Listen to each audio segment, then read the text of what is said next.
नमस्कार दोस्तों, मैं इंजीनियर कौशल किशोर सिंह आप लोगों के अपने चैनल इंजीनियरों के अपने चैनल सनातन सभ्यता से उमा महेश्वर वास्तु केंद्र की तरफ से आज मैं आप लोगों के सामने उपस्थित हुआ हूँ। जैसा कि मैं पहले बताया था कि दुर्गा सप्तशती के हर अध्याय और हर पाठ का मैं आप पाठ करके आप लोगों के सामने मैं प्रस्तुत करूंगा हिंदी और संस्कृत में। तो दोस्तों, जब आप लोगों को मालूम होगा, आप लोग देखे होंगे कि मैं अभी तक दुर्गा सप्तश्लोकी, दुर्गा अष्टोत्तर शतनाम स्तोत्र और कवच तथा अर्गला का पाठ आप लोगों के सामने प्रस्तुत कर दिया हूँ। अब मैं किलक का पाठ आज आप लोगों के सामने प्रस्तुत करूंगा। एक्चुअली वीडियो बनाने में मुझे कुछ देर हो गया क्योंकि मैं कनाडा में था और कनाडा से मैं यहाँ पर 5 तारीख को यानी 5 दिसंबर को 5 दिसंबर को मैं यहाँ अराइव किया हूँ। तो अब यहाँ पर मुझे वीडियो बनाने में सुविधा है। मैं यहाँ पर हर हफ्ते 2 या 3 वीडियो आप लोगों को दूंगा दुर्गा सप्तशती के ऊपर। इस बारे में मैं आपको आप लोगों को ये बताना चाहूँगा कि मैं माँ दुर्गा का उपासक हूँ, उनकी उपासना करता हूँ और ये 1987 से लेकर आज तक कंटिन्यूअस डेली मैं माँ दुर्गा की पूजा करता हूँ और माँ दुर्गा के चरित्रों का पाठ करता हूँ। मेरी आस्था है, माँ से हमने जो कुछ भी आग्रह किया, माँ ने हमारी सब विनती सुनी और हमारे जीवन की हर खुशियाँ उन्होंने मुझे प्रदान कर दी। इसलिए मैं being a Hindu, being a सनातनी, मैं सनातन धर्म के प्रचार के ख्याल से दुर्गा सप्तशती आप लोगों के सामने प्रस्तुत कर रहा हूँ। हर वीडियो में मैंने आप लोगों से आग्रह किया है कि आप लोग अपना कमेंट दीजिए, लेकिन दुख होता है कि आप लोग कोई कमेंट नहीं देते हैं। थोड़ा कमेंट देंगे तो हमारी गलती मेरे सामने आएगी, तो मैं उसको दोहराने की कोशिश नहीं दोहरा पाऊंगा।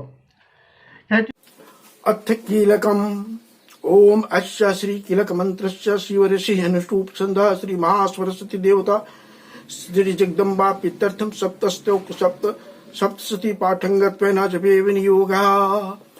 ओम नमः चंडिकाये मार्कंडे उवाच ओम विशुद्ध ज्ञान देहात्री वेदी दिव्य चक्षुषे श्रेयः प्राप्त निमित्ताय नमः सुमार्थ धारणे सर्वमित द्विजानि यंत्राणां कीलकं सोऽपि क्षेममवाप्नोति सत्यं जाप्य तत्परः सिद्ध्यन्तु चाटनादीनि वस्तूनि सकलान्यपि एतेन वस्तुतां देवी स्तोत्रमात्रा सिद्ध्यति।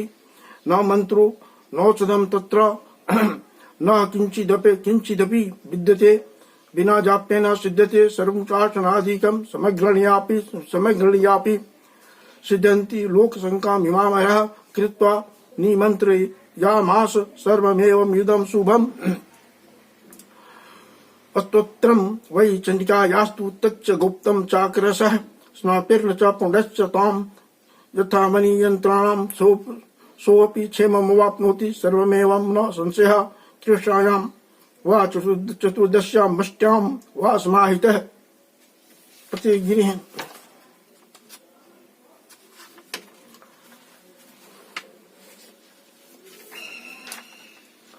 ददाति प्रतिगृह राति नन्यथैषा प्रसिद्धति।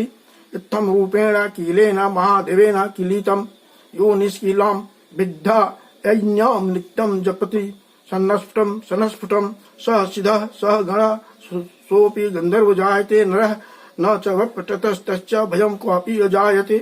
नापि मृत्युवशं याति मृत्युमोक्षमवाप्नुयात् ज्ञात्वा प्रारभ्य कुर्वित न कुर्वाणो विनश्यति। ततो ज्ञातैव सम्पन्नमिदं प्रारभ्यते बुद्धैः स्वभाग्यादि च यत्किंचिद् दृश्यते ललनाजने तत्सर्वं तत्प्रसादेन तेन जाप्यन्विदं शुभं। स नैस्तु जाप्यमाने अस्मिन् स्तोत्रे सम्पत्तिरुचिकैः भवत्येव समग्रापि ततः प्रारभ्यमेव ततः ऐश्वर्य यत्प्रसादेन सौभाग्यरोगसम्पदः शत्रुहानिः परो मोक्षः अस्तु यतेन यत्सुवते सा न कि जन नहीं। ओम। अब मैं इसको हिंदी में आप लोगों को सुना रहा हूं। अब मैं तिलक का पाठ हिंदी में आप लोगों को सुना रहा हूं।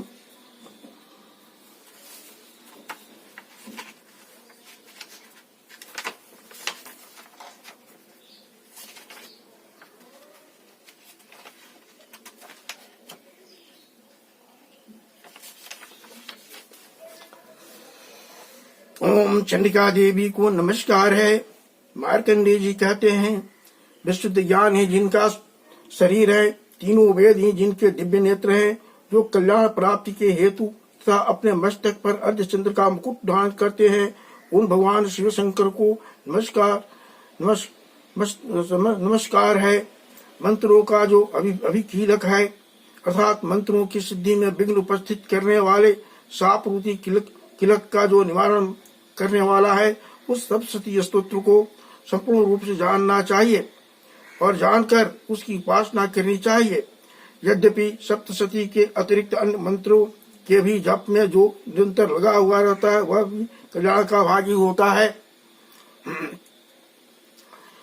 उसके भी उच्चाटन आदि कर्म सिद्ध होते हैं तथा उससे भी समस्त दुर्लभ वस्तुओं की प्राप्ति हो जाती है। तथापि जो अन्य मंत्रों का जाप न करके केवल सप्तशती नामक स्तोत्र से ही देवी की स्तुति करते हैं, उन्हें स्तुति मात्र से ही सच्चिदानंद स्वरूपणी देवी सिद्ध हो जाती है।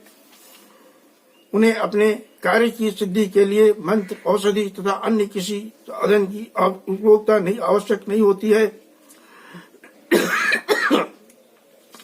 बिना जप के ही उनके उच्चाटन आदि समस्त अभिचारिक कर्म सिद्ध हो जाते हैं। इतना ही नहीं, उनकी संपूर्ण अभिष्ट वस्तुएं भी सिद्ध हो जाती है। लोगों के मन में यह शंका थी कि जब केवल सप्तशती की उपासना में अथवा सप्तशती को छोड़कर अन्य मंत्रों की उपासना से भी समान रूप से सब कार्य सिद्ध होता है, तब उन्हें श्रेष्ठ कौन सा साधन है। लोगों की इस शंका को सामने रखकर भगवान शंकर ने अपने पास आए हुए जुगासुओं को समझाया कि यह सप्तशती नामक संपूर्ण स्तोत्र ही सर्वश्रेष्ठ और कल्याणमय है। तदनंतर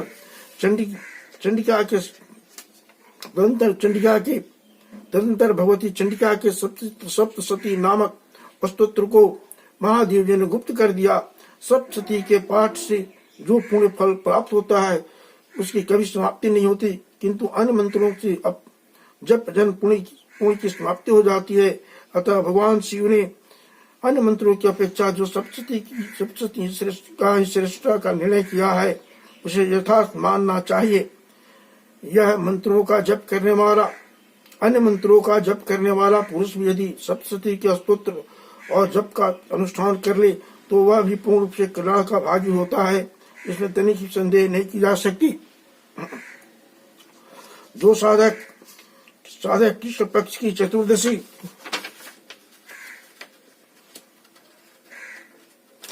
कृष्ण पक्ष के चतुर्दशी कृष्ण पक्ष की चतुर्दशी अथवा अष्टमी को एकाग्रचित होकर भगवती की सेवा में अपना सर्वस्व समर्पित कर देता है और फिर उसे प्रसाद के रूप में ग्रहण करता है, उससे पर भगवती प्रसन्न होती है, अन्यथा उनकी प्रसन्नता प्राप्त नहीं होती। इस प्रकार सिद्धि के प्रतिबंधक रूप किलक के द्वारा महादेव जी ने इस स्तोत्र को कृत कर रखा है। जो पूर्वोक्त रीति से निष्किलन करके इस सप्तशती स्तोत्र का प्रतिदिन स्पष्ट उच्चारण पाठ करता है, वह मनुष्य सिद्ध हो जाता है, देवी का पार्षद हो जाता है और वही हो जाता है देवी का पार्षद और वही गंधर्व भी होता है। सर्वत्र विचरते रहने पर भी इस संसार में उसे कहीं भी भय नहीं रहता। वह अब मृत्यु के वश में नहीं पड़ता। देह त्यागने के अनंतर मोक्ष प्राप्त कर लेता है और अंततः किलम को जानकर उसका परिहार ही सप्तशती का पाठ आरंभ करे। जो ऐसा नहीं करता उसका नाश हो जाता है। इसलिए किलक और निष्कलन का ज्ञान प्राप्त करने पर भी इस स्तोत्र का निर्दोष हो जाता है। यानी इसलिए किलक और निष्कलन का ज्ञान प्राप्त करने पर ही यह स्तोत्र निर्दोष हो जाता है और विद्वान पुरुष इस निर्दोष स्तोत्र का ही पाठ करते हैं। स्त्रियों में जो कोई भी सौभाग्य आज दृष्ट गोचर होता है वह सब देवी के प्रसाद का ही फल है। अतः इस कल्याण में स्तोत्र का सदा जप करना चाहिए। इस स्तोत्र का मंद स्वर से पाठ करने पर स्वल्प फल की प्राप्ति होती है, उच्च स्वर से पाठ करने पर पूर्ण फल की प्राप्ति होती है। अतः उच्च स्वर से ही पाठ करना आवश्यक है। जिनके प्रसाद से ऐश्वर्य सौभाग्य आरोग्य संपत्ति शत्रुनाश तथा परम मोक्ष की सिद्धि प्राप्ति होती है, उन कल्याण में जगदम्बा की स्तुति मनुष्य क्यों नहीं करते हैं, जरूर करना चाहिए।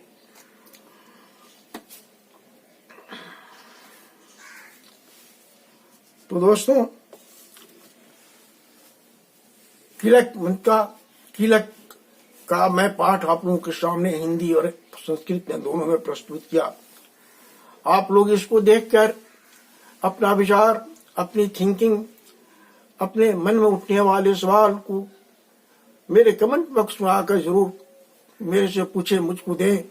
मैं आप लोगों का कमेंट का हार्दिक स्वागत करता हूं, ताकि अगर मैं कोई गलती कर रहा हूं तो उसका मैं सुधार कर सकूं। तो अब मैं वीडियो यहीं बंद करता हूं।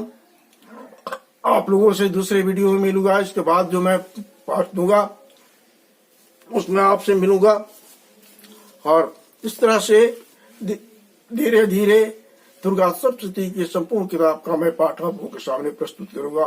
तब तक के लिए विदा दें। नमस्कार।